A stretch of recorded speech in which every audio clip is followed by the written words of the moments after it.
Alright, so Dragon Ball Super Episode 4. This was actually a really good episode, simply because, in my opinion, I think Goten and Trunks at this point are like the MVPs of this show. We get to see Goku training once again on King Kai's planet, while Beerus is headed to the planet, just like in Battle of God. I actually like Pilaf and the gang in this series, simply because they're very comedical, and they also made Resurrection F a lot funnier if you guys have seen the movie. So Goten and Trunks go through their adventures on the cruise, and I was wondering at first, how are they going to have adventures on the cruise if they could really explore the entire cruise within seconds with their powers? What they did was they went to the chamber where the Dragon Balls were kept, and the funniest thing ever is that Trunks knows the flaws in Bulma's inventions, and it was basically just unplugging the thing from the wall, which I thought was hilarious.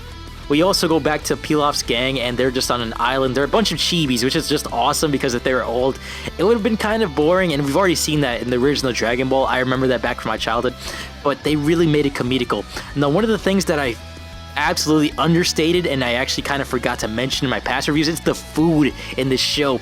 The food looks absolutely delicious. It's like they added that into one of the main parts of the series. They highlighted that more in this series than they did in Dragon Ball Z. Even though they did highlight it in Dragon Ball Z a bit, the quality you see on the animation of the food, it's just been... They basically went Super Saiyan with the animation on it. Like before, we used to see him chugging down rice and stuff like that, but this is just so freaking HD. It makes my mouth water. That's how good it is.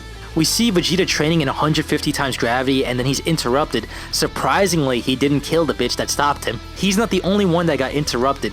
At the end of the episode, Beerus makes it to King Kai's planet, and Goku finally gets his first look at the God of Destruction. Basically starts off the Battle of God series, and in the next episode, we're going to be seeing Super Saiyan 3 Goku versus Beerus, and I'm really excited for that.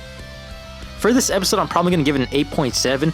Yes, I did complain in the past about them retelling the story, but I like these new things. I like the fact that they're showing us these little journeys that Goten and Trunks are having. I like the new little... They add a little bit more to the Pilaf gang, which I really liked. And it's not just us rewatching Battle of Gods entirely, because in the last episode, they showed 10 minutes of basically what we've seen from the movie. In this, there was a bit more of the comedical relief and little side adventures. And another thing, the music in the show is pretty damn good. It's peaceful at times, and alongside the animation, I think it blends in very well. So that's why I give it an 8.7. Remember, everybody has their own opinion, and this is my opinion on this episode, so take it with a grain of salt. Anyway, I'll be seeing you guys next time. Take care, everyone. Peace.